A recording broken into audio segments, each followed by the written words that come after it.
Simpleng sangkap pero masarap. Hindi lang pang ulam, pwede rin pang pulutan. Magluluto tayo ng pinaputok na tilapia with salted egg.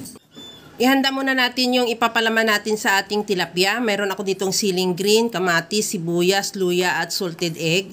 Ipagsama-sama na lang natin yan at timplahan ko rin yan ng asin at paminta.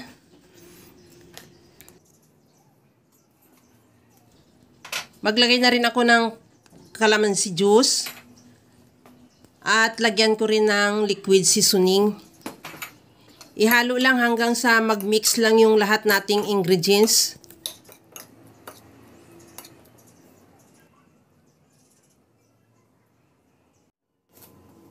Mayroon ako dito isang pirasong malaking tilapia na hiniwa ko lang din sa gitna.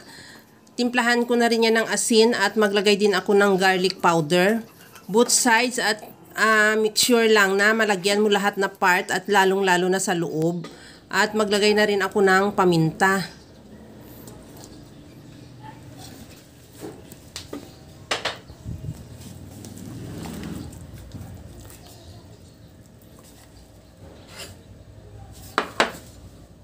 Pagkatapos niyan, ilagay na natin yung ginawa nating ipapalaman sa tiyan ng ating tilapia. Ganyan lang.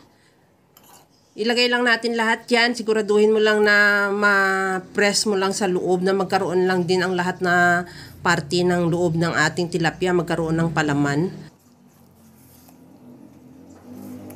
At ibalot natin yan sa foil. Bago natin ilagay yan, brasan ko muna siya ng butter.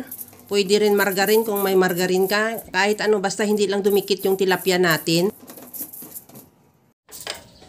At lagyan ko na yan or ilatag ko na rin yung sibuyas, kamatis, luya, at salted egg na rin o yung itlog maalat.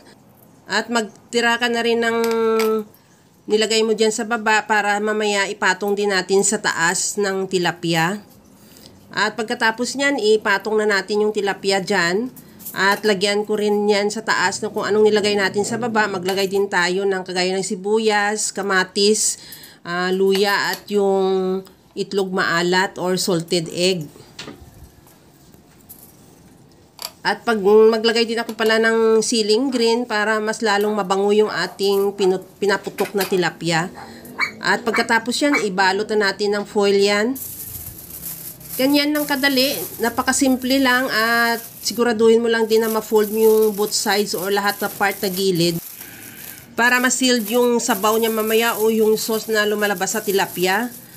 At pagkatapos yan, lulutuin na natin yan sa kawali. Pwede mo rin yan lutuin sa oven. At lutuin natin yan ng basta niluto ko siya ng 45 minutes. At takpan lang din yan. At pagkatapos, mag-antay na lang tayo ng 45 minutes at ready to serve na yan yung ating napakasarap na pinaputok na tilapia. Kaya mga kalasa, kung nagustuhan mo yung ating video, please like na lang at pakishare na rin sa inyong mga friends. At kung bago ka pa lang sa aking channel, subscribe na at i-click mo na rin ang bell button para sa mga notification. Kaya mga kalasa, alam ko, kayang-kaya mo itong gawin dahil sa sobrang simple at napakadali niya lang lutuin. Kagaya lang lagi sa sinasabi ko na wala namang hindi marunong magluto basta sa simpleng paraan lang. Ito na mga kalasa, presenting yung ating napakasarap na pinaputok na tilapia na with salted egg. Na grabe talaga ang sarap niya. First time ko rin to ginawa. Kaya nasasabi ko talagang ulit-ulitin ko to dahil napakadali niya lang lutuin at napakasimple lang. Hanggang sa muli mga kalasa, thank you for watching. Bye-bye!